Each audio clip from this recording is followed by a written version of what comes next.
Ready? All right, well, we've got a little bit smaller of a class. Hopefully the rest of them will show up eventually. So, good evening, everybody. Again, apologize for missing last week. My speaker got cold, I guess. What happens when you do cybersecurity and you forget to install an antivirus, right? Exactly.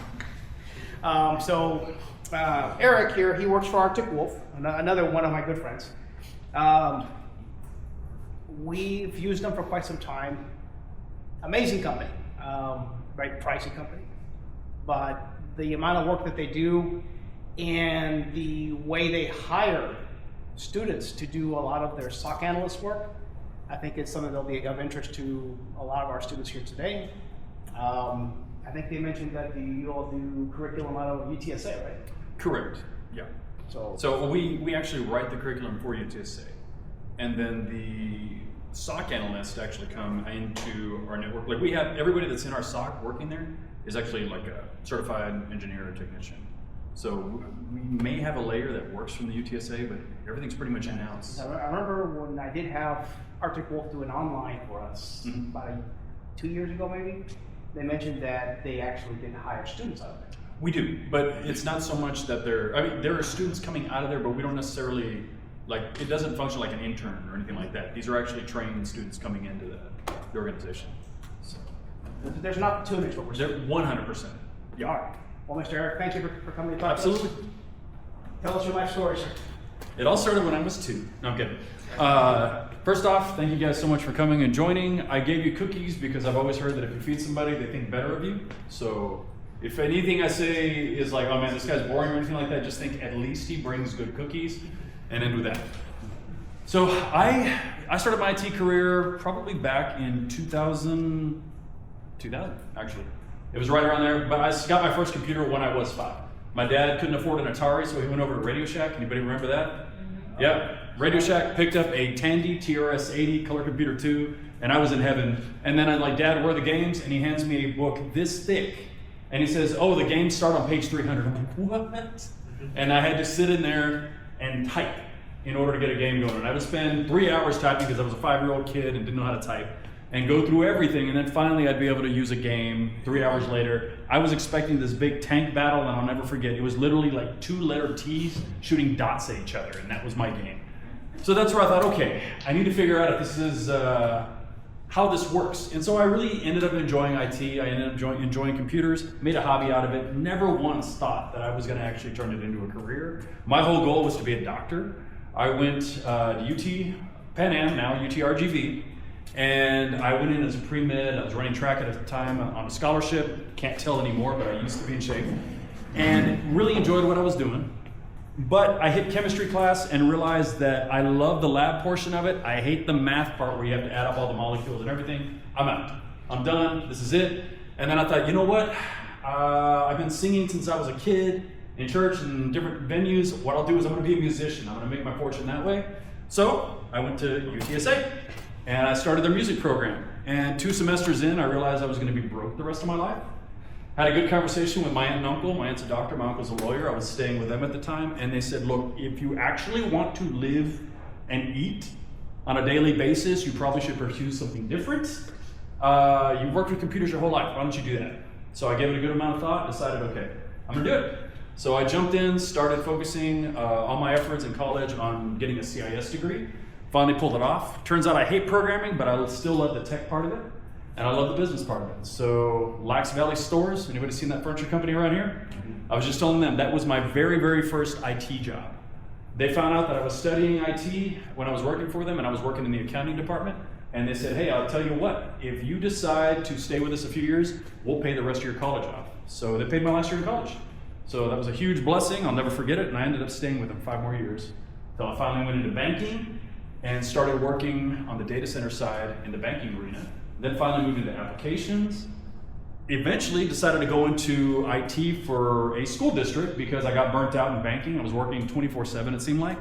I was having to go there 1 or 2 o'clock at night sometimes just to make sure backups were running and things like that. I said, oh, this is it, I'm done. Went to education, did 3 years in that. The bank called me back and said, hey, this time we're actually gonna give you staff. Do you want to come back and work for us? We'll give you a team. I'm like, done. So I went back into the banking realm and stayed with them another 6 years. until an opportunity popped up to move into the tech world on the sales side. And I started working for a company called NetSync. Have y'all heard of them? Locally, great company. Never hear me say anything bad about them. I still work with them all the time, even though I'm with Arctic Wolf. But I spent a lot of time there, about 5 years, and was able to learn this side of the technical business, to really see what it is that people are doing in different environments. And that was my favorite part of it. It's being able to go to a whole new location, a whole new company, and see how they're doing technology. There's a lot of things that are always the basics. Everybody's got to have wireless. Everybody's got to have a NOC. You've got to be able to feed things into a VM or virtual server or physical server. There's always something happening. But there was a lot of differences in how they approached a lot of things, including cybersecurity. Now, I've had a passion for cybersecurity ever since I got into banking. The very, very first thing they sent me to when I was there for 3 months is they sent me to a training, and it was called Certified Ethical Hacking. Anybody ever seen that? Yeah? I was like, oh, this is great. I went there, I spent a week. After a week of being in the class and trying to hack each other, I came back to the bank like with the shakes, nervous, like turn off everything, disconnected from the internet, nobody gets to use anything, hand out pencils and paper. We're not doing this. It made me so paranoid. But it also got the adrenaline pumping, and I realized I love cybersecurity. This is what I want to do. So I eventually pursued my cybersecurity certification. I got my CISSP, and I've been working in cybersecurity for both the bank, NetSync, and now Arctic Wolf. Arctic Wolf. It's a pure cybersecurity company. We exist, and our motto is right there: end cyber risk. That's nearly impossible, because no matter what, cyber risk is always going to be there. There's always going to be somebody trying to hack a network. There's always going to be somebody trying to steal information and wanting to sell it and wanting to do something with it. Right now, I know you all are thinking about doing the same thing. Don't. It's bad. You'll end up in jail. You'll get exported. So, a lot of money goes into cybersecurity. This is one of the things that really caught my attention. I had a friend of mine send this to me. JP Morgan Chase, everybody heard of Chase Bank? Largest bank out there. They now invest $15 billion a year in technology and cybersecurity to combat cyber crimes. I can't even wrap my head around that number. That's more income than a lot of countries get, and they're spending that just on IT. Why is that? Because they know that the threat landscape is huge. They know that places like China, Iran, Russia are all trying to infiltrate. They're all trying to steal banking data. When I worked for a bank, one of the things we always had to worry about was social engineering. Y'all know what that is? Yeah? So one of the things we would see sometimes is people would get some information out of a customer. And what they would do is they would try to wire transfer themselves money. And the bank I worked for had a really, really good system in place of verification, but verbal. So it combated the social engineering, but we also had technical protections in place, like multi-factor authentication. Y'all know what that is? Things like that. So if I say anything that I'm trying to figure out the audience right now and what you guys know, what you don't. So if I say anything like, dude, we're not stupid, just wave your hand and say we're not stupid, and I'll upgrade it. So work with me here. But cyber risk, it keeps growing, 100%. Check this out. 2022, there were $10.3 billion in losses from cyber crimes. That's a lot of money. That's almost as much as Chase is investing to stop it. $12.5 billion kicked in 2023. Then all of a sudden you see a crazy spike, and it increases up to $16.6 billion in losses in 2024. That's not even counting what's happened so far in 2025 and the increase that's happened there. So as a result, we see that it was 33% increase in cyber crimes. Why is that? Because people are getting a heck of a lot more creative out there in what they're doing. And they're using multiple things. They're using social engineering. They're using attacks for different systems. The advent of AI, okay, that is absolutely crazy. If you get your own AI model out there, you start doing the right thing, you say the right things to ChatGPT or one of those crazy ones out there, and they pull off all of the little training wheels, you can write yourself malware. Or you can write yourself pieces of malware. Now, the majority of the time, it's going to be malware that's already known, so a lot of the systems out there will know how to stop it. But it could be that you figure out a little piece of it and you're like, oh wow, if I just did XYZ, I can create something all new. And then it becomes dangerous. So it's a lot easier for the general person to go out there and start doing something bad. So as a result, people like my company are really having to step up their game and do a lot more to protect. So, everybody knows what the cloud is, right? You've got Amazon, you've got Microsoft Azure, You've got, in many cases, you all are probably using either Google or Office 365. There's a whole lot of services out there in the cloud, but most people don't look at it the same way. Who here has ever worked in an IT environment or seen a data center or server room? Y'all seen it before? There's a lot of physical protections. I know you. There's a lot of protections in place. A lot of times when you walk into a data center, what you're going to see is you're going to see a rack. You're going to see all the servers, the blinking lights and everything, but the door is going to be closed and there's going to be a lock. And it's going to keep you from physically accessing that. And then many times to even get through the door, you're probably going to have to swipe a key card or punch a keypad or do something to get in. Because they're trying to protect more and more and more. Then when you actually get into the servers and the firewalls and the switches, there's all these other protections are in place. But most people's brains stop at the data center. The moment that they hand it off to Microsoft or they hand it off to Amazon, they think, oh, they're doing the protecting, I don't need to worry about it. Unfortunately, that's not the case. If you read that little fine print that nobody ever reads where they actually have confiscated your firstborn, along with that, it actually says that they only protect XYZ. It's up to you to do certain backups. It's up to you to do certain other protections, to set up certain other virtual firewalls and things like that.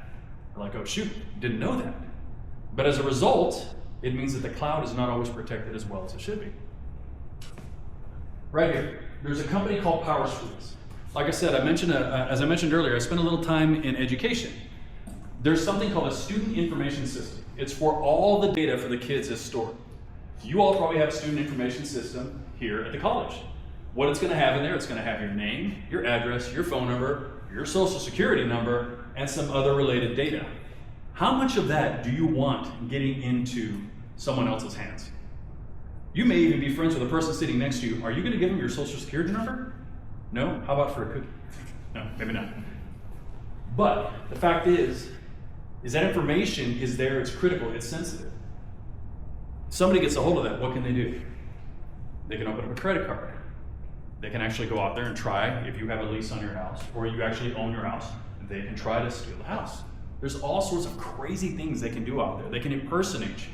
I knew a person that was getting charged every month for DirecTV by a person that was here in the country up in Minnesota. They lived down here, but they had gotten a hold of his identity at some point because somewhere out there his information was compromised. And all of a sudden he's got bad credit because this person never paid his DirecTV bill.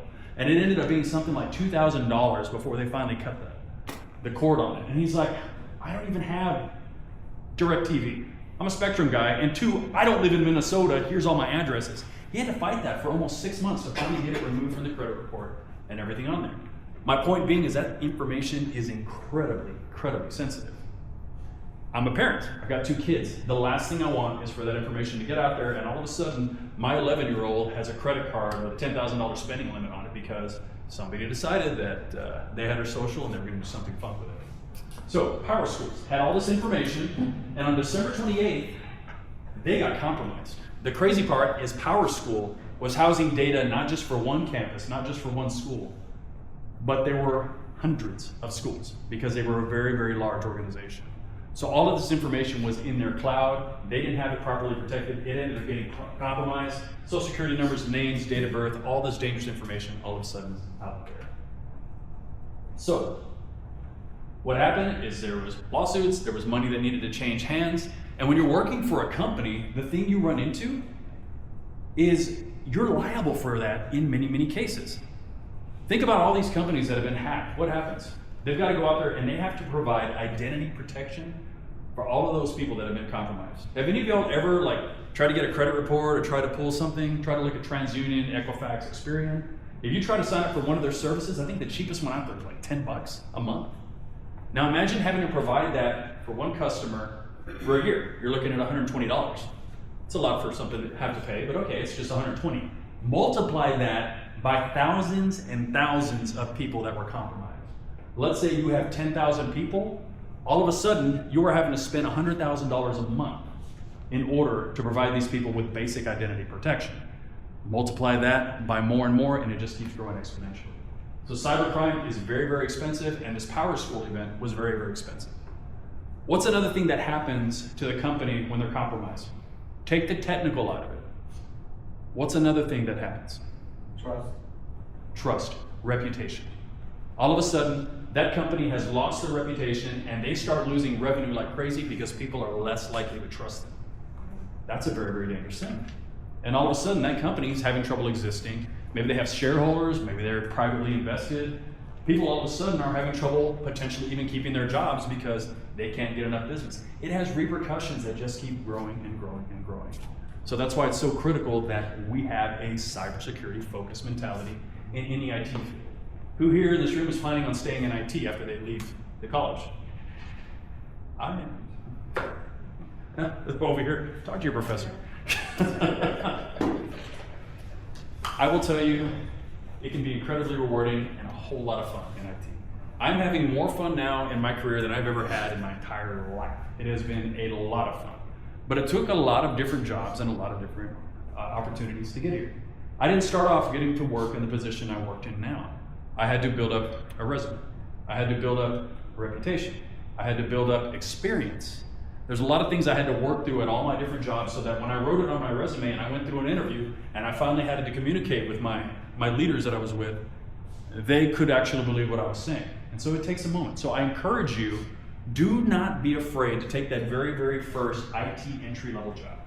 Because what's going to happen is you are now going to have something to write on your resume, and that's something that a lot of people don't have. So if you have an opportunity to jump into something, jump at it, hold on to it, and work your butt off in it. Because it will absolutely build into something better. Okay, so credential theft. How did they hack power schools? They stole somebody's credentials. Who here has heard of a phishing attack? Yep. Phishing attacks usually come through emails. Somebody will send a malicious email, it'll have a link in there, it'll have an invoice, a Word document, it'll tell you your UPS package is stuck over here, we need you to click on it in order to get on it. What happens? It looks legit, and people tend to do what? They click. And what happens when they click is 9 times out of 10, it either takes them to a website and asks them to please punch in their username and password, maybe it'll ask for a credit card, or it's actually gonna download some malware, it's gonna compromise that computer, and they're not even gonna know it's compromised. You know what's scary with a lot of these phishing attacks is it actually takes you to the legitimate real site. But while you're at the real site, there's an overlay that is harvesting what you've typed in there. And every one of those browsers that you're logging into gets a token cached with the credentials. And if you don't clear the browser cache or you don't actually close it out, it stays logged in. And some of those malware software that gets installed will harvest those credentials, harvest those tokens, and they're going to steal your information. So again, you don't even know something's happening. You may think everything's going on legit. And they will sit there and they will wait months to detonate that virus. Because they don't want you to know right away that something's happening. They're going to sit there and they're going to try to siphon off information as much as possible. And that's what was happening with this power schools thing. They didn't detonate right away. With most of the attacks that I've seen, even some of the ones that have happened here in the valley, do you know that this has happened down the street multiple times? There's been organizations all over the valley that have been hit. There's been organizations all over this side of the state that have been hit. There have been organizations all over the country that have gotten hit. One recently happened in Nueces County. I can tell you about it because it made the news. You know how much money they lost? $2.2 million. That's just the estimated initial loss. That is a lot of money. I don't have that or anywhere near that in my bank account. Do you? No. Do most companies or organizations, or you think even some of these city entities, some of them are running in the red. So it's a lot of money. So what happened? Power schools? Credential theft. They managed to compromise somebody's password. They typed it into a website through a phishing attack, and all of a sudden, they were able to use that to then escalate and gain control, siphon out information, and then they crypto lock. You know what a crypto locker is? Crypto virus? Basically, it grabs a hold of your computer, grabs a hold of all your data, and starts encrypting all of it so that you cannot get to it. And then at the end of it, they put this nice little flashing page up there that says, pay us XYZ amount of money and we won't leak your data to everybody, and we'll actually give you the keys to restore your data. Sounds pretty cool. Well, the problem is let's say you get crypto lockered. Do you know that if an organization gets crypto lockered and they've got a SAN, and let's say a lot of organizations tend to run in like the 90 to 95% range on how much of their SAN they've actually used. You know what a SAN is? It's the main storage area that you actually store the data from the servers. A lot of organizations, they run almost to the edge of it. If you actually need to decrypt the data in that SAN, you need almost an identical amount free to match the amount of data that you need to decrypt, because it actually needs to offload it into that empty space before it'll decrypt it. Nobody has that. So you actually have to look at renting or purchasing additional storage, even if you have the key to decrypt the virus. Crazy, right? They know that. And so what they do is they offer, okay, pay us $1 million or whatever, we won't leak your data. We'll give you the key. It doesn't matter anyway. You're still ours. And what happens is they also learn how to encrypt backups. They'll encrypt your backup tapes. They'll encrypt your domain controller, so you can't even log in many cases to actually be able to get to your backups if you don't have a local admin. That's why we recommend also that people have an offsite backup copy, or they have it actually separated out so that it's vaulted and you can't actually get to it. Read-only domain controllers. There's a whole lot of things out there you look at in order to protect your information. So moving back to this, associated credential, risks associated with credential theft. You got phishing, email, voice, social engineering. We talked about that. Info stealer malware. We've talked about that with credential dumping tools. They're always getting info out the back, so you don't know it. Credential stuffing, brute force attacks, or login box with API. So a lot of these new tools that are out there, because of AI, you can actually get them to help you crack something you're trying to attack. Now, if the organization is well protected, you're probably not going to get in anyway. But the fact is that it makes it very, very easy for some 12-year-old to go in when he's having a bad day and start telling ChatGPT or telling some of these AI tools, do this for me, and it'll do all the hard lifting. Out of the majority of attacks that are out there, external exposure is going to be your largest. That's where somebody from the outside is actually trying to attack, brute force, find an open area to break into. Firewalls have to be configured correctly. That's your first line of defense out there. What I've actually seen is there was organizations out there, one of them had their RDP, the remote desktop connection, to their email server open to the outside world. That's bad, because the moment that they get a hold of some credentials, what happens? They're able to get into that email server, and that's actually how they ended up crypto lockering this entire organization's stuff. There happened to be one main SAN that was still offline in a set of backups, so they got lucky and were saved and were able to restore, but not a lot of organizations do that. But the next one you're really going to see on there is going to be user action. What is user action? It's whatever's sitting between the table and the chair. That's us. We will always be the most vulnerable part of a network. Why? Because we can be very, very trusting, or we can be inexperienced in the type of attacks we're getting. Doesn't mean we're dumb, doesn't mean there's anything wrong with us. It just means if we've never been exposed to it before, we don't know what to look for. If you're getting a phishing email, do you know what to look for in an email so that you don't click on it, so that you know it's malware or malicious? Misspelling. That's a good one. What do they misspell? Name, punctuation. Subject line. Names, punctuation, subject line. And they also usually refer to you like as dear customer or something like that. They don't refer to like your real name. Right. It can also, I mean, they could still act like as a peer or something like saying your name, but they could still have some bit of suspicious, especially like oh my gosh, look at this cute image of a puppy with the attachment in it, and then bang, you get a virus. Don't click on puppies. Yes. They can also mask your own personal email, thinking they actually hacked into you and sent you like a spam. See this from your email was actually a spam. That's also very true. So we've heard a lot of good things right here. So if you get an email and you have even a remote suspicion it may not be legit, the first thing you want to do is check the sending email address. Because do you know that I can make it say anything I want in that sending email address?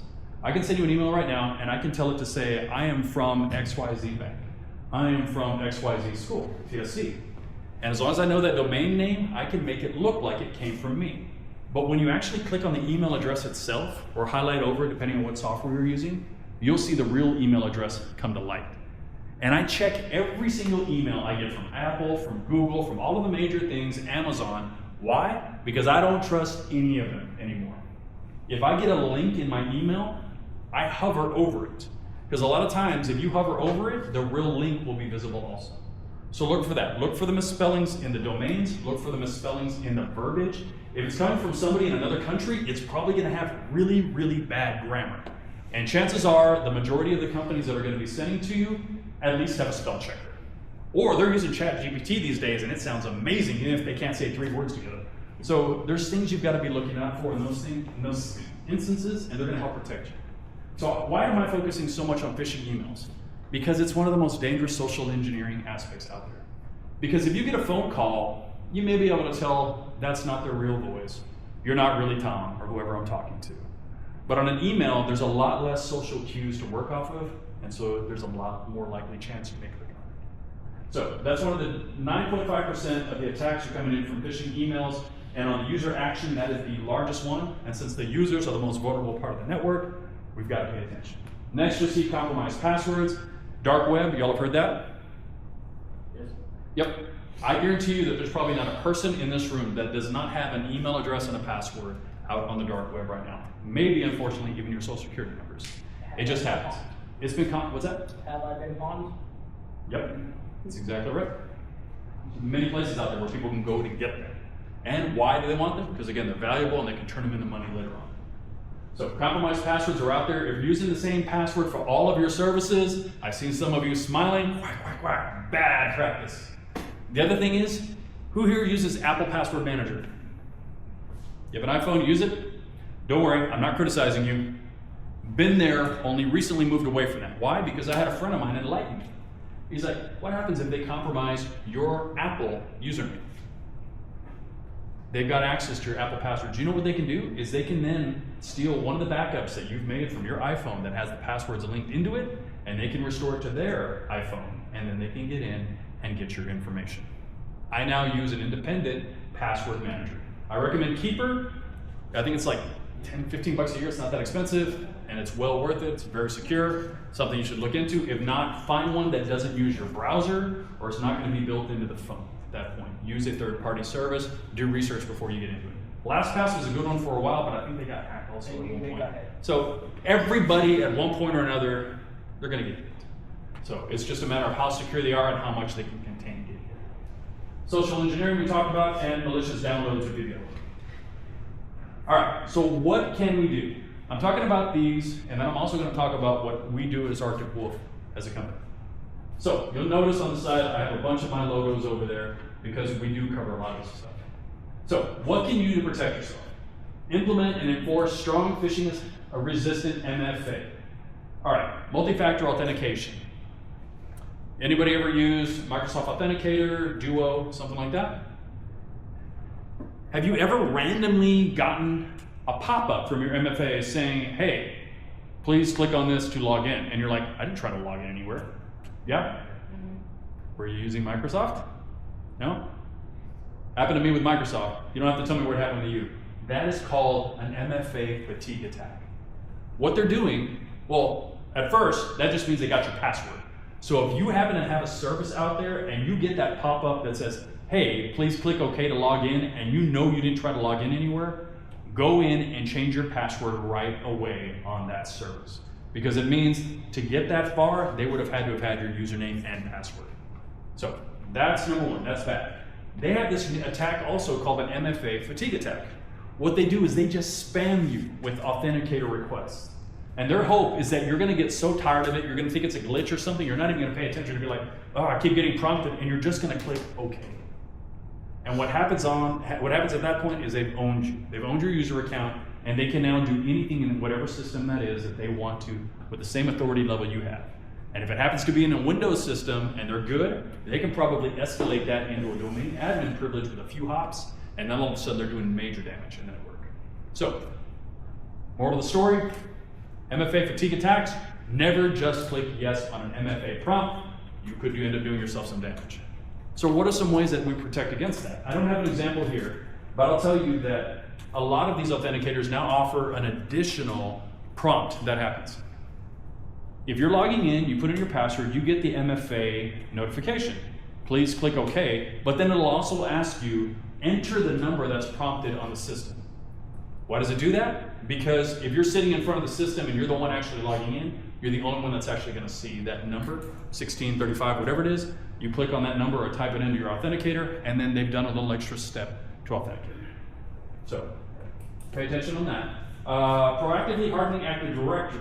So this is something to think about. You're probably not going to have to mess with it a lot right now unless you're playing with domains at home.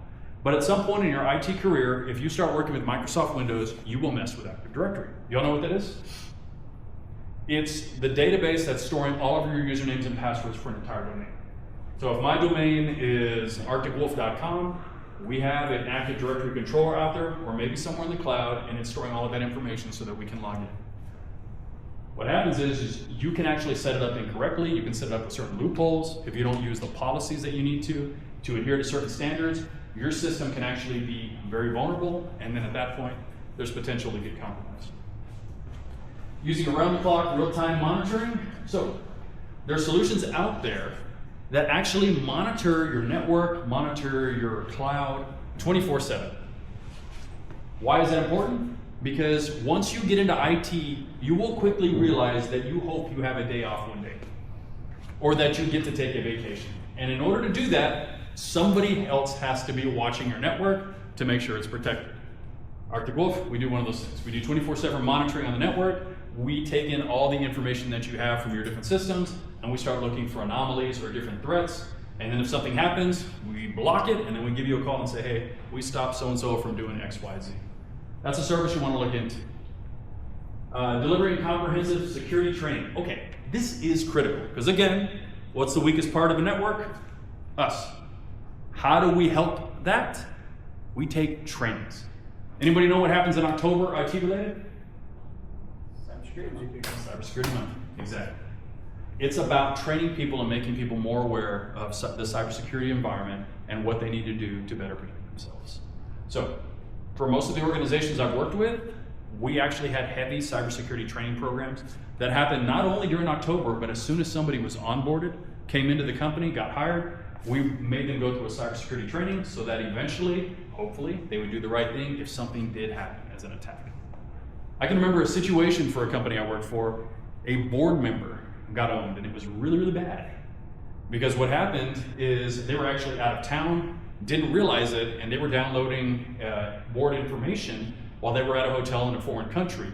They hooked into the hotspot that was there, and not realizing that it wasn't the hotel hotspot, but somebody had set up a fake hotspot to intercept, and they were just harvesting all their credentials and all their information as they were typing it through, were able to get into their email account, and then at that point, got the information. Now, I will say, they didn't break into the organization's email because the organization was set up pretty well, but they got into the board member's personal email account on Yahoo or Gmail, something like that, and that's where they were able to then download certain information. So it was bad. So you really, really needed to educate them. He probably wouldn't have clicked into that hotspot. He probably wouldn't have clicked on the link that would have harvested the info if he'd been better trained. So it's important to stay up to date on the information. When I travel, I rarely ever click into somebody else's Wi-Fi. I normally use my own hotspot. If I can't get a signal, I look for a place I can get signal, or I make sure, beyond a shadow of a doubt, that I feel very, very comfortable connecting into that, or I don't connect anything that has information I'm afraid may get compromised. I don't keep a whole lot of personal info on my iPad when I travel, so I use that in case I want to watch Netflix or something like that. And if anything were to get compromised, best case is somebody's getting free Netflix somewhere else. Probably not a whole lot else is going to happen. So those are things you've got to be aware of and just think about. I don't want to make you paranoid, but you should be just a little bit paranoid. Yep. All right, moving online. Ensuring login services, layers of specialized defense, including bot detection. Basically, cybersecurity is all about layers. It's about protecting as many entry points as possible in a network, and then as many different types of things as can be hit. So you're talking about layers, and just so they understand. At one point, when we were new, you had a firewall, you were set. That stopped there. Right. Or if you were a home user and you had your own antivirus, you were good. But now it requires layers. It requires multiple types of cybersecurity protection. Firewall, MDR services, anti-malware services, multi-factor authentication, extra long hardened user accounts and passwords, sometimes hidden user accounts. You don't actually put "my name is Eric" on your user account. You put a code, and that's your name. Maybe an employee ID, something that's harder so people can't look at it right away and know this is who they are. There's a lot of different things you have to think about in cybersecurity to protect yourself. It's important to start thinking that way now so that when you start your career, you've already got that mindset, and that's going to make you more valuable to the company outright. Let's see where I'm at. Principle of least privilege, zero trust model, and role-based access control and privileged access management. The least privileged access is really one of the ones that I think is the most baseline mentality we need to have. Why? Because that's not necessarily an action, it's a thought process before anything. What does that mean? If you hear that least privileged access, what do you think about? Not giving someone like a janitor the access that the president should have. Exactly. It's don't give anybody access to something they don't absolutely need. I had one job that drove me absolutely crazy because I was in charge of a department, and what they wanted me to do was to give a location tech domain admin access to the whole network. And I'm like, no, all they have to do is install printers. Why do I want them to have that? Well, they're just trying to help. And this is coming from upper, like as far up on the management chain as you can get. And I'm like, no, it makes no sense. Why are we gonna do this? Until I finally got pressure back from the board because it went up that high. I finally said, okay, but I want it in writing that you all are asking for this and that I don't want it. And I will tell you, I only stayed at that job a few more months and then I left. Why? Because I had no control over the cybersecurity, over security there, and I didn't want to be held responsible for something I couldn't control. So it was one of those things, but it becomes very, very dangerous because if I give somebody access, even if they're not malicious, even if you give a janitor access to something and they're not the malicious type, they could be the careless type. What if they say, oh, I only get an email with my username and password anyway, and they decide to give their email or username to somebody so they can clock them in one day or something crazy? Well, what if somebody is a little malicious and realizes, oh yeah, this user's got a little more access, and then they use it to do some damage. So least privileged access is not giving anybody access to anything that they don't need. That is also where if you have a user that needs admin privileges on the systems, that user has to have a second standard account. That is a very, very good practice. And that brings us into, what's that? Separation of duties. Separation of duties. That kind of brings us into, I think I have a little laser, doesn't show up on the screen. The role-based access control. So having a separate user account is very, very important. When I worked for the bank, I did not have domain admin privileges on my user account, even though I had to do duties of a domain admin. What did I have? I had a separate user account. We even had it set up so that in order to get into certain systems, I had to log into a system called Beyond Trust. That system would then set up a temporary credential into the server, and that system was the only thing that actually knew the real username and password to get into that server. I would just type in mine, it would know that I was authenticated to do so, but I had to get access to the Beyond Trust before I could ever actually hop into the server. So there are systems in there that are designed to protect. Role-based access is setting up different groups, knowing that a janitor only needs their email, knowing that a network technician needs admin privileges to install printers, copiers, maybe set up basic details on a workstation, and then knowing that a domain admin may have to do heavier things like actually install software, or a database administrator needing to administrate databases. Now you can have a database administrator that doesn't need domain admin privileges, so you would role-base that. And basically, Active Directory is cool in that it lets you actually designate domain admin group. It's built in by default. Database administrator group. And you drop people into those groups based on their roles, and it's very, very easy to manage. If all of a sudden somebody needs to revoke my access, but they don't want to fire me, then all they do is pull me out of the database administrator group, and I can't administrate a database anymore. So role-based access control is something really, really to think about. Let's see. We talked about dark web monitor or dark web. There are services out there that actually monitor the dark web for your credentials. If you ever wanted to actually know what was out there, if you sign up for a trial of like TransUnion, Experian, or Equifax, the 3 credit services, they'll do dark web monitoring and they'll let you know, hey, we found your email address and password out on XYZ. So you know already that that's compromised, and at least you know you need to do something about it. Implement DLP. Have you heard of that? What's DLP? Data loss prevention. That can be done through an email system, that can be done through a content filter, that can be done through a dedicated system for actually preventing data from moving out. There's companies out there that create systems that are just designed to connect into your storage and help prevent things from getting out to places they don't need to be getting out to, or by people that don't need access. So that's very, very critical, especially when you're dealing with banks, schools, anybody that has information that you know is highly critical. And then ensure strong email security. Again, email security is layers, strong username and passwords, having an email content filter, making sure that certain things out on the web are set up. There's things called demarcation, where basically it's set up so that only your domain can be recognized as having that domain name, and anything else that try to send as you, it'll flag it and say, hey, this isn't really the guy, because it's set up to only come from certain IP addresses, things like that. All right, now we get to what we do. Who here has heard of Arctic Wolf before today? One level more cybersecurity, may not have access to a level 3, so therefore if they undergo training or certifications, you want to get to that level. Okay. Within the company. That is some of the internal controls. That's what that would be. So that's good. You in the back? What was you? Before here, I worked somewhere else, and we actually did personal Wi-Fi. Okay, perfect. And it was actually really great. We would send alerts to let us know a user from a domain group or change this to their policy. And there I was supposed to work, so I was the one that was on site. And I would immediately call them like, hey, this alert came in, did you do this, did you do this? We need to lock it down. And it was actually really helpful. It's a very, very good service. So I was very, very happy in my career, my job that I had before moving over here. I wasn't looking, but I started selling Arctic Wolf about almost 4 years ago now, because I was a sales guy for a tech company.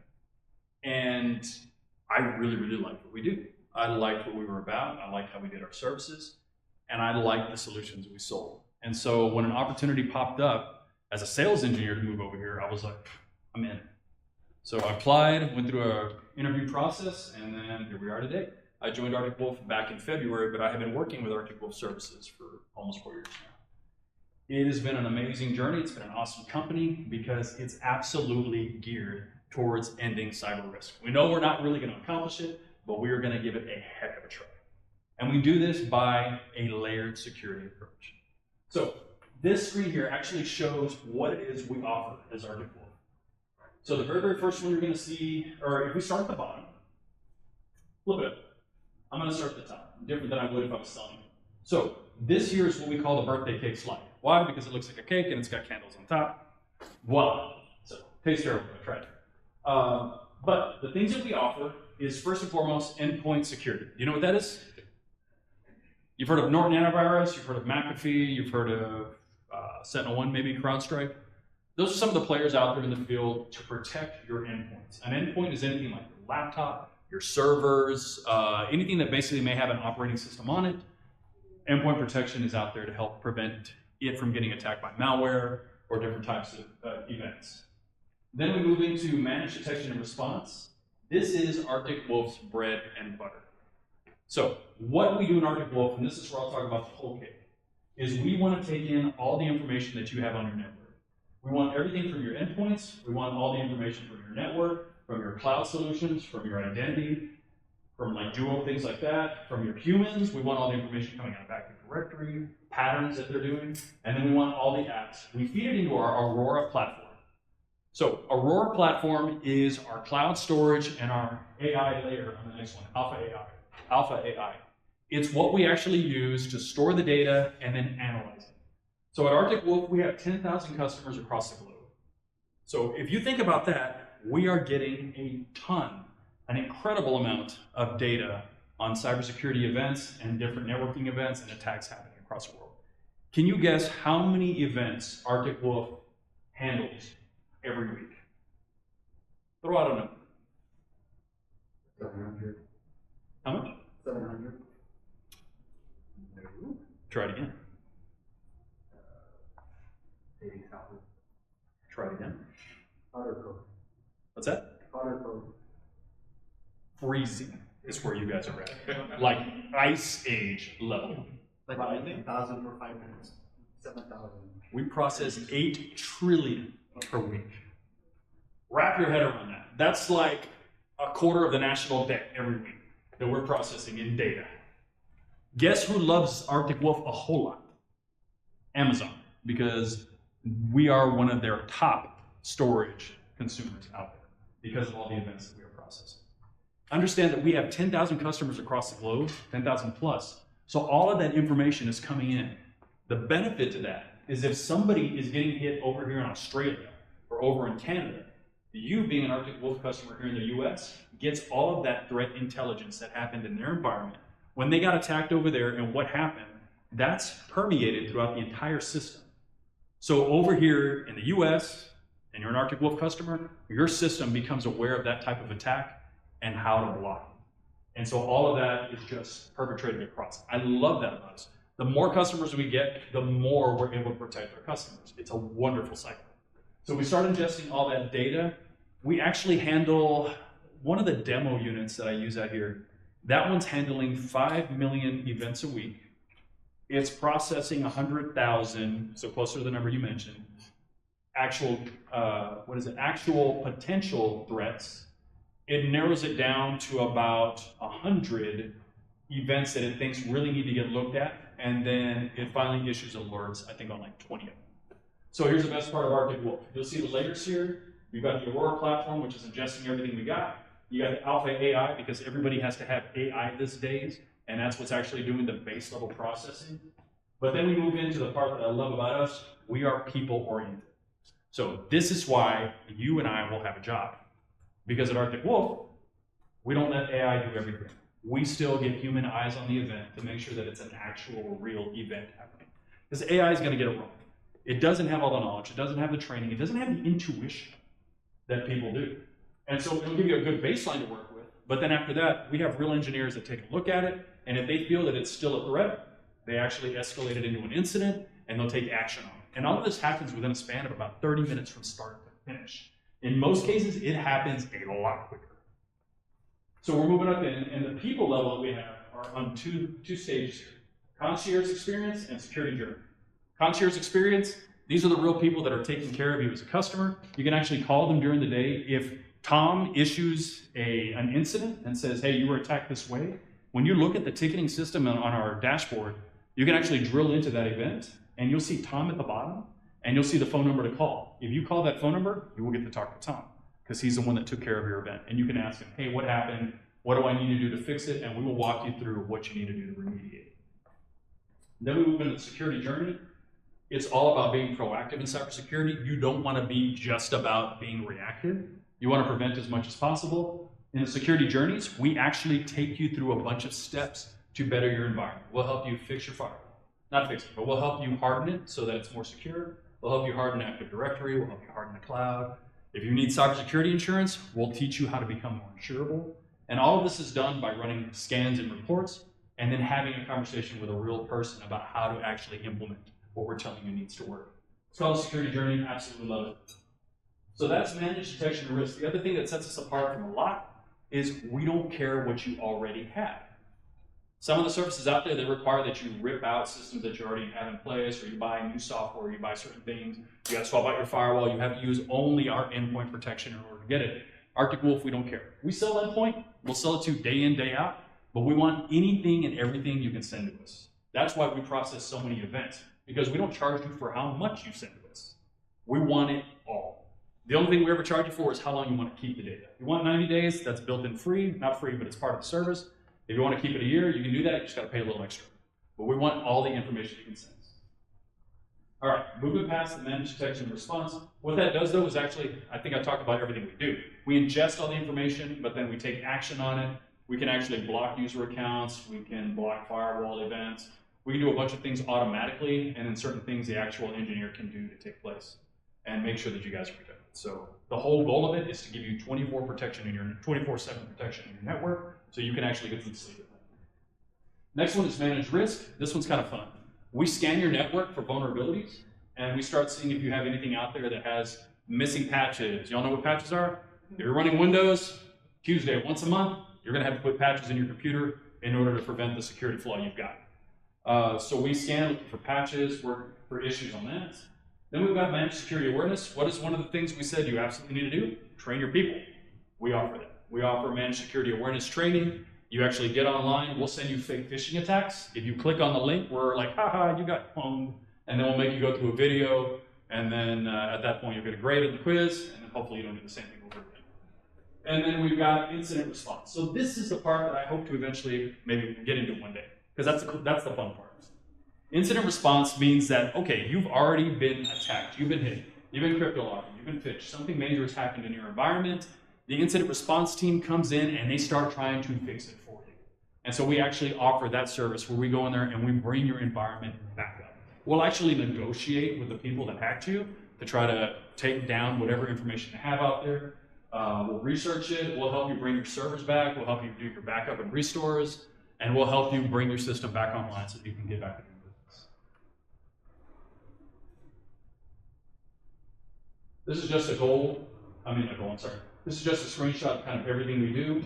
We also offer warranty. I'm not trying to sell this to you guys. You all probably won't buy this, but we have a warranty that's wrapped up in it. Also, the more services you buy from us, the more warranty you get. What happens? You have cybersecurity insurance. Most organizations these days have it. It's that they're expecting to get hit, and the cybersecurity insurance kicks in to help pay for the restorations and things like that. We actually offer a warranty that tacks on top of that because we really, really believe in what we do. And if you do get hacked or whatever under our watch, we'll apply that warranty to help you pay for some of the services. You all don't need to know that, and I think we've gotten to the end. Any questions for me? Go for it. How often would Arctic Wolf themselves be part of an attack? We probably are attacked hundreds, if not thousands, if not more per day. But there's a difference between getting attacked and getting compromised. So, you know what's funny is I just picked up a home firewall because I had a feeling something just didn't seem right in the network and I couldn't figure out what it was. I didn't have a home firewall other than what was built into my wireless device, and I thought I need a real firewall. So I picked one up, I threw it on. Did you know that within 5 minutes I detected attacks from Russia, China, and different European areas? I'm not a real target, okay? I'm a Spectrum user at home who plays Call of Duty sometimes at night. And all of a sudden, I realize that I'm getting attacked. Well, then I start seeing a few things on the network trying to call out. And so I'm like, okay, are all of those legit? And fortunately, everything I've seen so far is legit. But the home firewall is kind of cool because it's letting you know what's happening. And it let me know that even though I'm not a company, just knowing that I have an internet connection means I'm at risk. So if you are connected to the internet, you are probably getting attacked in one form or another. You're probably not a big target though, and so they're probably going to leave you alone in most cases. And they're going to try to get you through a phishing attack or something like that. All right, great question. What else? Somebody over here had one earlier. Huh? You guys, so I see that you guys did all that to manage detection response. Are you guys ever gonna maybe do like a disaster recovery response? I don't know that we'll get into that because that's almost a whole another layer of need at that point. So when I worked for a bank, I actually was in charge of their disaster recovery and business continuity. I was the one responsible for making sure all the backups happened, or my team was. And then we had to make sure that we could do the restoration to our different location that was quite a few miles away, and made sure that if anything goes wrong, we could flip over to that whole location and run all our services at that. Disaster, so there's two things. Business continuity is what happens when your environment fails. What do you need to have running in order to continue doing business? What needs to be brought up first? What needs to be brought up? Disaster recovery encompasses that, and then is a matter of what it takes to bring everything back online and get your company back to the way it was before. And a lot of things are involved in that. It's cybersecurity, it's data restoration, it's data protection, it's employees. So one of the things people don't think about in business continuity is they think about all of the technical aspects of it. But what happens if the people can't actually make it into the building? Can they still do their job from home? Did you get them a laptop? Maybe you have just a desktop for them and you've got the person that's running payroll. What happens if you can't run payroll? Look what COVID did. Look what COVID did. Yeah. Nobody had laptops. Nobody had online classes. What percentage of people actually did not have internet? All of it comes out. Yeah, All of a sudden. And people weren't prepared. And that was just trying to keep kids in school.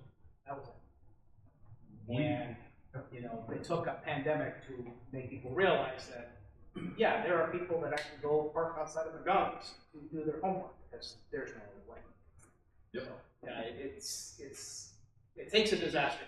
And that was when nobody saw it coming because everybody's planning for different disaster. Maybe they plan for hurricane, maybe they plan for earthquake, maybe they plan for, you know, some sort of attack, but they're not planning for something like that that literally shuts down the world. I mean, how do you prep for something like that? It caught everybody so off guard. But the amazing thing is how people responded. So I will say that the company I work for, NetSync, I felt did an amazing job of responding. So I joined NetSync, I left the bank, and I joined them in December of 2019. And when did COVID hit? Around February, March. My first thought was, I'm gonna be out of a job. And I just joined this place. And I was worried, because usually it's last one in, first one out. And so I thought, this isn't gonna go well. I will absolutely say to their credit, the owner came online, broadcast a video message to all of us and said, this is not a time for us to start worrying about cutting costs or anything like that. This is a time to band together as a family and to start taking care of each other and taking care of our customers. And he drove that point home and ran by that. And it totally changed my perspective. The cool thing is a lot of people were required to, not allowed to actually go out and take care of customers. We didn't require, but if you were willing to go out and go visit customers and they were willing to see you, they wanted us to get out there and go see how we could help. They actually allowed me to take a company credit card, and I went and I bought a bunch of ice chests and I loaded them up with drinks and with snacks, and we were dropping them off to hospitals to help because they were dealing with different things that were going on there. And it was just to be able to help. So we ended up doing that and doing, just from a community action standpoint, we did a lot of work. But the cool thing is we also drove a lot of companies towards needing to do more in the cloud, towards needing to do more with video services. Zoom went through the roof, Cisco WebEx went through the roof, Teams, all of that. And we were helping organizations deal with the pandemic. I had one company that I had to sell a firewall to. They wanted 160 gigs of data throughput on that firewall. It was absolutely nuts. It was one of my favorite deals. I sold them $1 million firewall. So I was like, woo, it worked out pretty good. Then it turned out everybody went back to the organization inside and like, we don't really need that much bandwidth anymore. It's like, sorry, you can do trading. So, but you have to think about what happens in those situations and how to respond, and people need to plan. So one of the things we actually offer, I showed you IR on one of the earlier slides, and I'm talking just actually, this is a really good one. I usually do this as a selling point. I'm not a sales guy anymore. I still do some sales, but at Arctic Wolf, we have a really unique way of doing business with our customers. There's a sales engineer, and then there is an account manager. When I worked for NetSync, I was an account manager. We're Arctic Wolf, I'm the sales engineer. But we pair together. And so my buddy Carl, he's the account manager in the biz, and I'm the sales guy. I'm a sales engineer. But we work together, and because we're both salesmen at heart, we actually cover a lot of ground. It works out pretty good. But this is the ones that I think are very, very critical to customers, and they jump on actually pretty easily. Jumpstart Retainer. So I'm not trying to say something, but just to explain what it actually does. If something goes wrong in your environment, we guarantee you that we're going to respond within 4 hours to help start getting boots on the ground, remote support, and start helping you get things up and running. There's a $325 hourly rate. That's not cheap. That also is why cybersecurity can be very, very lucrative. Focus on getting your certifications. If you want to get in cybersecurity, start figuring out how to get in there because it can pay very, very well. We don't get to see that $325 an hour, I promise you. But we still get paid pretty well for our jobs. The next one is IR Planner, and this is what I was going to get to. We talked about business continuity. We talked about disaster recovery. An IR Planner is an incident response plan. If an incident happens, what do? It's very, very easy. What's up? Yeah, and in any organization, you don't know. Any organization, you don't know. So you have to set up a plan ahead of time, because what happens is when you panic in the moment, it happens. And if you don't have a plan set in place, you're not going to know who to call. You're not going to know what systems to protect right away. You're not going to know what the most critical is. You may not even remember that if you have cybersecurity insurance, you actually kind of need to call them first in many cases, or they're not going to cover you. So there's a lot of things to think about. So you put it into an IR plan. We put ours out in the cloud, and we also give you local access as well. You get it compromised locally, no problem. We'll get you a copy of your IR plan, and you'll be able to move really quick. And then, incident response rule books. This is on top of the plan. It's what actions do you take on top of who needs to get notified and things like that. And then cyber resilience assessment. This is actually really cool. We do an assessment of your organization. We have you fill out a bunch of information, and then we tell you whether or not we feel your organization is secure and where the gaps are, and then we can help you plan on what you need to do to make it more cyber resilient. And then moving on to the next one is just different things that happen. Really, that's more the sales pitch, but the cool part is over here on the last one. the Retainer Plus, there's a tabletop exercise. And those are actually kind of fun. What you do, I've been through a few in my life in the banking world. You bring everybody into a room that is dealing with all the critical systems in the bank. It could be payroll, it could be, well, when I was with the bank, it was accounting, it was the payment systems, CEO, HR, different people that were needed to keep the company running if anything went wrong. And then we would simulate an attack, and we would say, okay, here's the scenario. We got crypto locker. What needs to happen first? What needs to happen second? And we actually plan it out, and you see how well prepared you actually are for those situations. We'll do that with you, and it's a lot of fun, but it's also very scary, because we've had quite a few organizations that think, we got this. They go through a tabletop exercise, and they're like, oh, crap. I had one organization run me out of the room, and that's because the person that was there was a friend of mine. It wasn't him. Different friend. But he literally ran me, he's like, I'm done here, I'm done. That's all I can handle for today. Thank you for coming by. I was like, oh, okay, goodbye. So I go, he called me the next day, he's like, I'm so sorry. He's like, it got me thinking, it got me a little panicked. He's like, I think we're prepared, but I'm now seeing that there's certain things I gotta look at. Can you come back and let's talk through a few other things? But it's designed to kind of scare people so that they start thinking about the things they need to think about. That's one of my favorite things to do. Not scare people, but go through the scare people's kind of fun. You get a good reaction. All right, guys, that's all I've got, but I'm here to answer questions. Also, I want this to be as interactive as possible. I don't want to keep you later than you need to be here, though. But if you have any other questions, you want to know about career, you want to know about paths, you want to know about a little more about Arctic Wolf, I mean, anything else I can answer for you guys? What would be the pathway, like, for us after we graduate to end up working at a company like Arctic Wolf? Like, sure. Yeah. No, that's a great question. So the first thing you have to decide is, what do you really want to do in the IT side? So, and start kind of planning your career for that style. So when I first started my IT career, I didn't really have a plan. I just knew that I wanted to get out there and work in IT. So like I said, I took the first job I could get. Fortunately, it taught me a lot of skills that helped me throughout. But if you want to work on the networking side, then you probably need to look at Cisco certifications on there. If you wanted to work purely cybersecurity, start looking at different cybersecurity certifications. A lot of them require you to have a certain amount of experience before they'll ever allow you to even test or get the cert. But that's why you get into the jobs and start building up that experience. For my CISSP, that's a professional level certification, I couldn't get it initially. I had to know that I had at least 5 years experience in certain actions in an environment in order for them to even let me test. But they do offer a lower level certification that's still extremely valuable, that you only needed like 1 year worth of certificate, worth of experience. And this particular group, I think 2405, I think at the end of the semester, they actually qualified for the testing voucher to get their security plus. That's perfect. So that gives you the opportunity to at least start breaking in those certificates, those credentials that will help them. Highly recommend you do that. Study for those tests, take those certifications, because you get to slap that on your resume. So that helps a lot. So if I'm looking at resumes, I'm going to look for two things. I'm going to look for experience. I'm going to look for whether or not the person has been able to hold the job. Now that's for the higher level positions. Entry level positions, I'm just looking a lot of times in the interview for somebody that's willing. And one of the questions I got asked in the interview, and it stuck with me, is when I started working for the bank, I was going for the server administration position, and I went in with I was hoarse. I had laryngitis, could barely talk. But my boss at the time, or he was my boss yet, he asked me a question. I can't remember the exact question, but it had to do with storage. And I hadn't had any experience in storage yet. But I said, look, I don't know that answer. I said, but you give me 5 minutes on Google, I'm gonna have an answer for you. And he liked it because it showed resourcefulness.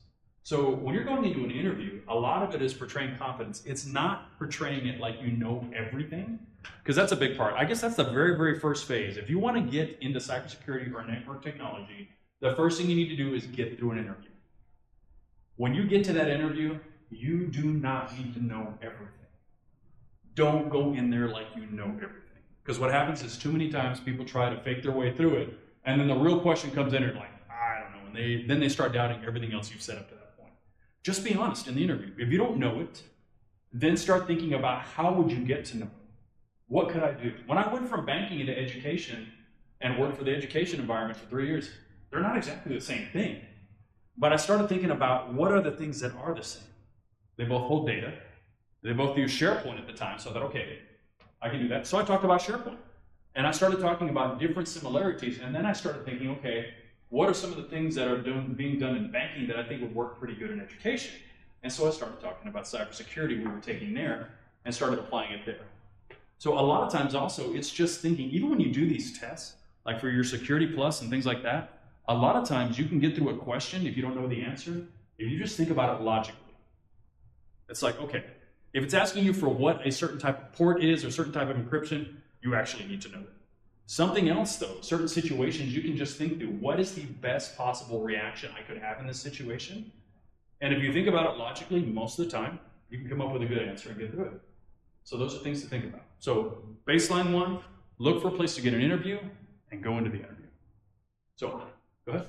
So in the CIS and cybersecurity program, the students, they take a course and have the opportunity to take the A+ certification, Mhm. the Network Plus, the Security Pro or Security Plus, and in cybersecurity they also get the opportunity to take the Linux Plus certification. How important or useful are those skills, in your opinion, in Absolutely. Are they going to get you a job? Probably not. Are they going to get somebody's attention? Yes. So I would say they are good for getting attention. That's what you got to look at. Even your degree. I highly recommend you get your degree. You're here today because you're pursuing something. Maybe it's an associate's, maybe it's a bachelor's, maybe it's something more. I encourage you to get as much education as you can. Why? Because it lets you throw something on your resume. And what that does on the resume is it just says, I had enough dedication to get from point A to point Z and see it through. That right away tells me, my boss, when I worked for the bank, he was the CIO of the bank. What do you think his degree was in? I'm not talking about level of degree. He had a bachelor's. What do you think his bachelor's degree was in? Finance, English. You're close. He was a journalism major. Can you believe that? Why was he so successful? Because he was willing to dig in and learn. So he had a degree in journalism. All that did was open the door for somebody to say, okay, this guy's able to get a degree. A weird degree for banking or technology, but a degree. And on the rest of his resume, he talked about his skill sets. So the certifications help. When you see those, it lets me know that you at least have certain skills that you had to develop in order to get that certification.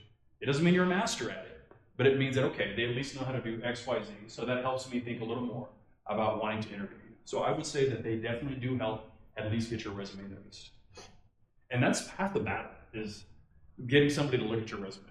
So what else? So if you eventually want to end up in cybersecurity, that was the original question, look at your certifications, build up as much career as you can. You may get lucky and right away get into cybersecurity.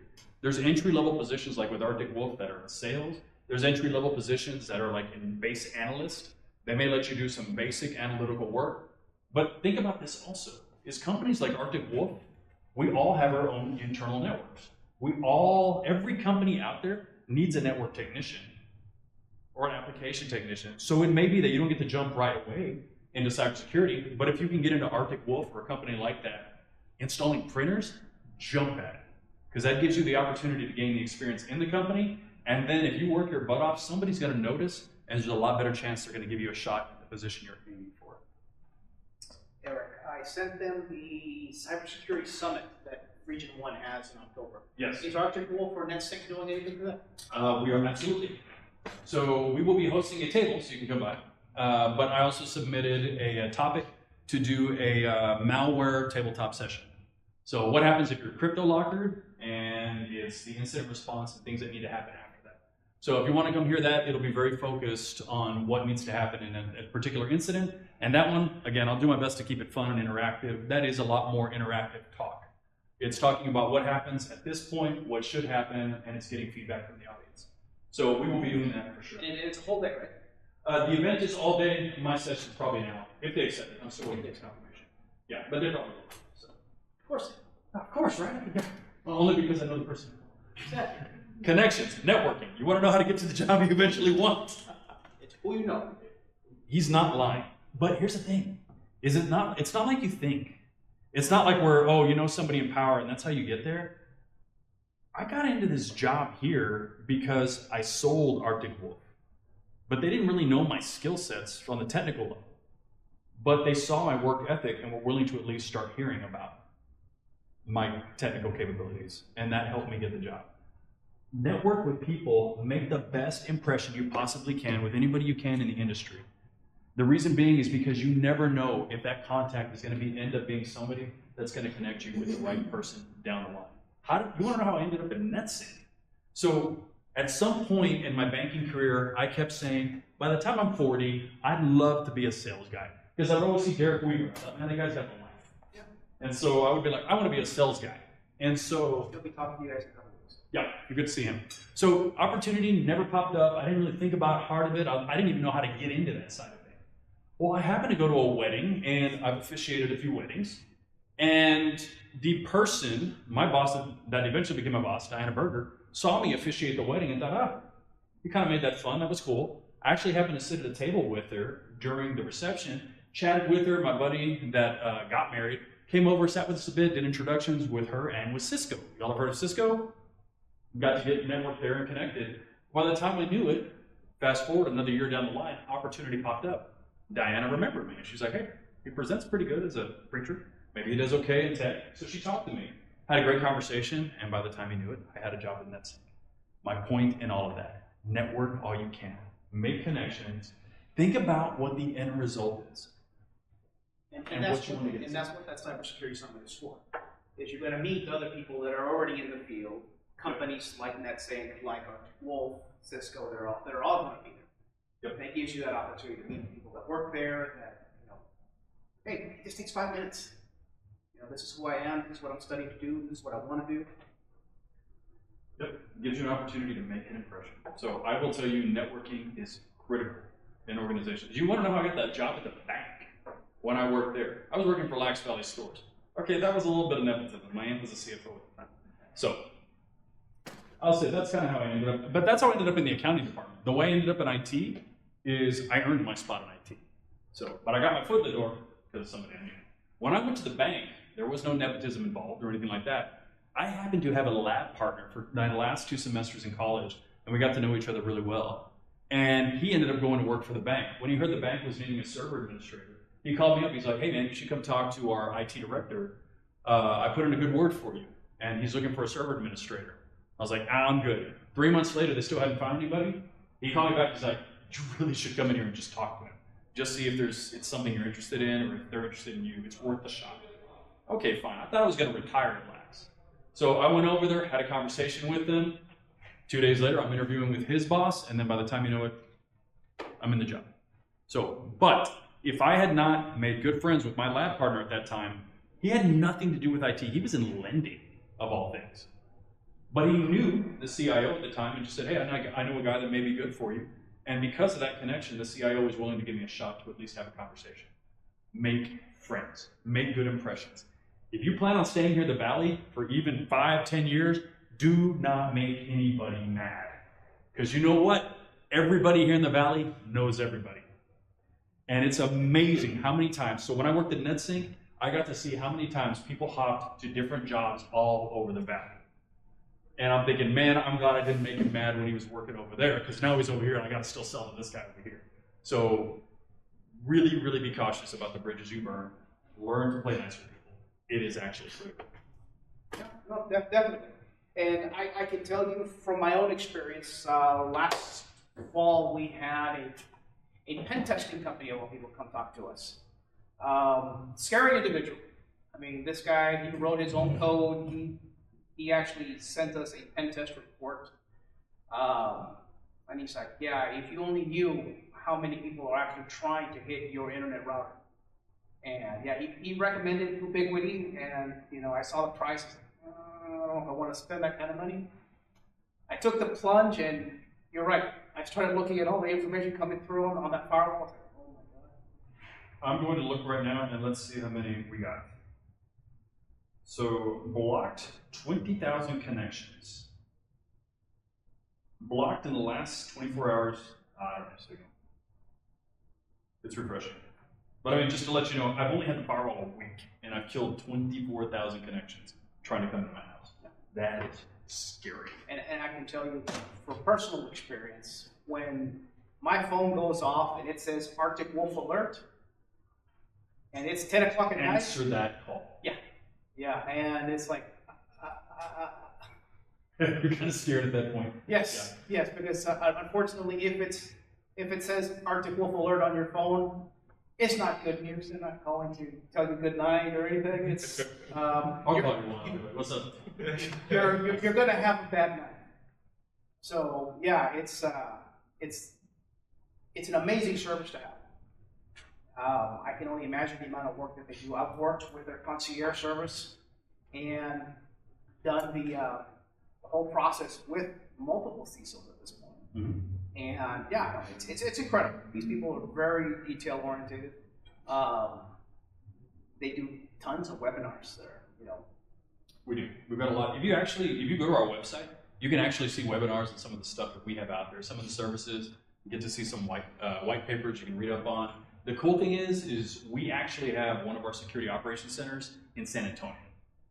And so we actually take our customers or potential customers out there to see how the security operations run. And they have this whole war room. Would you like to go? We need to make a few calls. You let me know, and we will host you guys out there. So, yeah, seriously, that'll work. You too, if you want. No, we'll probably take 10 students because I'm starting a club for cybersecurity. Interesting. Okay. So I need your contact info, and we're definitely driving over there so that they can go in and see that data center. So that I've been to the Fusion Network in San Antonio. I mean, it's empty building, but there's customs, DHS, NSA, Everybody's in there. CIA. Yeah. Looking at our border, and where we're here in San Antonio, and actually this border, so that we're actually profiling cars and all that. So we have a room that's probably about this big. That's just for the engineers that are manning that. So we have 1,000 engineers across the board that actually host and actually are triaging things and looking at information. But in San Antonio, we've got a room about this big where we have engineers, and we have about 15 screens across the wall where people are looking at different data on top of the dual screens they've got on each of their desktops. And it's really, really cool, man. It's kind of neat to see everything they're doing, how quickly they answer the calls, some of the things they triage. And it's a fun environment. I'll tell you, part of what sold me on moving to Arctic Wolf, I was working for NetSync at the time, but we took a customer out there. They gave us a tour of the full facility. I got to see the culture. I was like, man, this place is fun. They've got a break room with all the food you can eat, all the snacks you need. They've got cornhole, like games happening.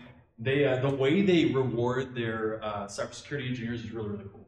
So we have a ton of ex-military working for us. And so there's a little bit of that culture going on, but not the bad part of it. More of some of the structure and more of some of the reward systems. So the engineers, when they achieve certain metrics, they get a bomber jacket. And then they start getting patches for different accomplishments. And then we have the Alpha Dog Award, and that's for whoever that month or that quarter ended up finding the greatest vulnerability and blocking it or did something amazing. And so they'll get a giant head printed in their skull, still with skin on it, and post it up there. And then they actually have a Lego tower as well. Like, it's a bunch of nerds working here, man. And they've got a Lego tower. So for different accomplishments as well, you stack an additional section onto your Lego tower and you build it up. And so you'll go by some of the desks and you'll see Lego towers this tall for different certifications and different things they've got. So it's just a really, really cool culture. And that's another thing you want to look at when you're looking for a job. Culture. Culture is very, very important.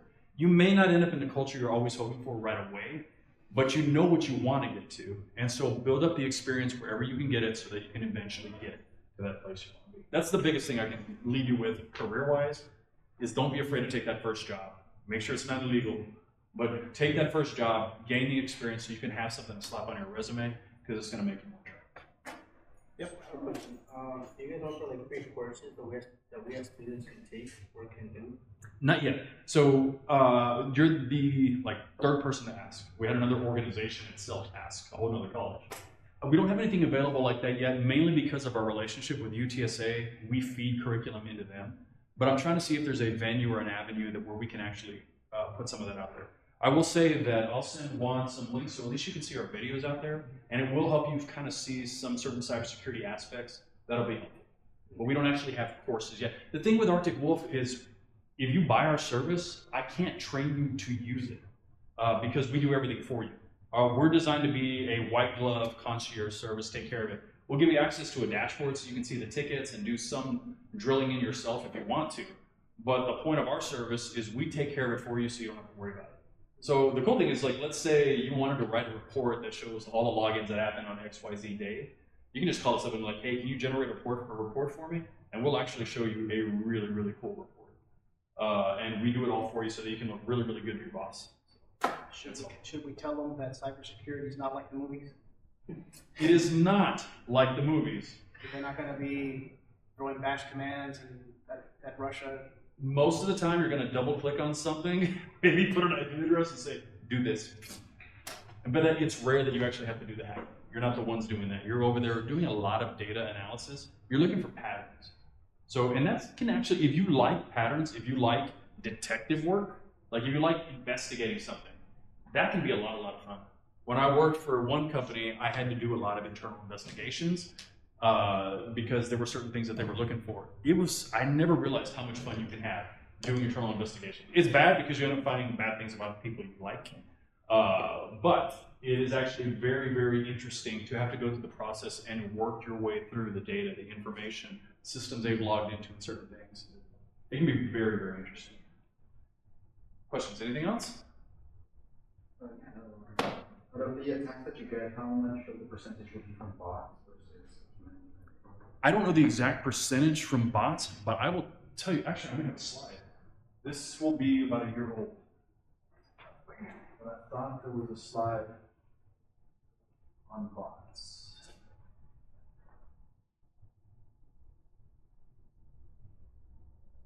I thought I had one. I guess I don't. That is a good question. I don't know the percentage, but I will tell you that there is probably a large percentage that are actually happening with bots right now. Because a good hacker is actually going to go out there and program something else to do the work for them. And they're going to plan multiple attack vectors. They're going to go out on Amazon, they're going to go out on Azure, they're going to spin up a bunch of different VMs out there because they're harder to trace. And they are going to load it up with software to then try to attack whatever they're trying to attack with multiple. You know that there's even crazy services. Like, I've heard of issues or situations where somebody didn't want to take the STAR test. Like, in the education field, that's a test you got to like take in order to graduate. They didn't want to take it that day, they were afraid they're going to bomb it. And they actually like called into a service and they DDoSed the district. And you know what a DDoS attack is? Yeah. Basically, somebody's out there and they're just spamming it with so much information requests that it just locks up the website and just crashes it. And so they actually DDoS the district and overloaded it. So there's things out there that actually help you protect against DDoS. And there's like Cloudflare and things like that. But it's something to think about. Answer your question? I tend to go off on tangents. Yeah, I don't know the exact percentage, but it's a lot that are happening through bots. But the thing is there's always a mind behind that doing the work, which is also why we've got a mind behind it in ours to help protect. What else, guys? Anything else, ladies? No? Juan, you have anything for me? That's really it that I've got. Definitely appreciate you coming by. I enjoyed it. It's always good. I'm going to put this up. Come up on the screen. It works. Maybe not. Let's see if I have any other slides that would be interesting to show. There we go. So, if you ever really get bored and you want to see what a live cyber threat map looks like, those are live attacks that are reported. There are several companies that have them. Checkpoint has it. Bitdefender has it. I don't know that you guys have one yet. Ordnance has one out there. I don't know if we do either. We have internal stuff like this, but it doesn't have a little. It just has locations popping up. But yeah, you see that. You can see, of course, you got our friends in Russia over here dealing with France. They're upset about something. We've got a widget that looks similar to this. It's got the little map of the globe, and it's going to have a whole bunch of dots on it. What those dots actually are different credential attacks that have happened.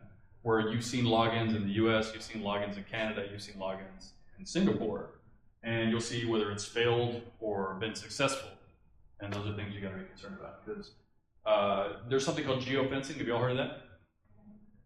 Basically, you set up a user account, and you know that they should never log in from Mexico, they should never log in from outside of the US. You geofence them so that if it attempts to log in from one of those other locations, it automatically blocks it. The problem is here is what's right across the road from us? Mexico. And tacos. Well, Lunches. I don't disagree.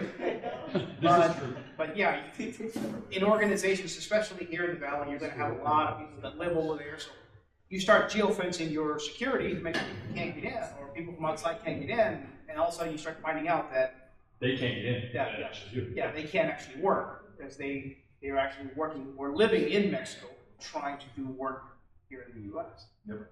Even something as simple as checking their email, they can't do. So some ways organizations protect, do additional layers of protection is like Palo Alto, for instance, has something called Global Protect. And what it actually does is it automatically VPN, as soon as you log into that computer, you get past the local login prompt, it automatically tries to connect you back to the network through a VPN. And what that helps do is, one, it protects you because you know that even if you're on a malicious hotspot, they're not most likely going to be able to crack that VPN connection, and anything that's going through that tunnel is getting encrypted and protected. So that's one of the ways they do it. I bring that up because in those situations where they're over there, you may be able to have them VPN across into something over here so that it shows up that they're logging locally. And as it stands, Palo Alto will be here in November. Oh, there you go. You get to talk to them. So next week, we have 2 former students that are coming to talk to you guys. They'll be here on Tuesday. And then on Wednesday, we have Mr. Derek Weaver. So he went from Navy fighter pilot to He was a principal at one point, wasn't he? And principal, then he went into sail. This guy's done it all. Yep. So definitely 2 speakers next week if y'all got the time to come in and listen. Mr. Eric, I appreciate you coming down here. Thank you so I love much. doing this. Thank you so much for inviting. You're a natural, sir. I appreciate it. It's fun. Hopefully I didn't bore you. Hopefully, guys, y'all seemed engaged. So thank you for not falling asleep. Those of you that did fall asleep, I promise not to say. I'm kidding. No, y'all were great. Thank you. Please take a cookie. There's plenty there. So if you've not had a cookie yet, please grab one. They're my favorite cookies. And anybody I take them to, they usually invite me back. So that's the reason I bring the cookies. I don't know about Roy. Yeah, no. See if you can take Roy one so that he can invite me back. Before y'all take off, I do want to get my picture put up. I think one student asked me about the speakers. So yes, for my class, there is an assignment. You have to attend a minimum of 4, sign in, and there's a report at the end of the semester. I'm hoping that you all enjoy these enough that you attend more than 4, even if it's just for the donuts and the cookies. But yes, definitely, stop by. I do not. Oh, you're welcome. I appreciate it. I don't have business cards, but one has all my contact info, and one, you're welcome to share it. Yeah. I have no problems You with can it. give me your IP address if you want. Oh, sure. Would you have a credit card too? Yeah. No. Make me fight for it. There you go. I mean, sure. Here you go. Oh, here's my social. You know, it's funny because I joined this company and we don't have business cards. Yeah, So the same thing. I gotta order They my asked own. me about my business card. I was like, no, we're all digital. We're digital. Yeah. And so every email I send out has my full contact info. Okay. With my cell phone. So Juan's got it. You can just forward it over. Yeah, absolutely. So thank you very much. You're welcome. Pleasure. Have a good evening. Caesar. Caesar. Thank you. All right. Make sure everybody signs in.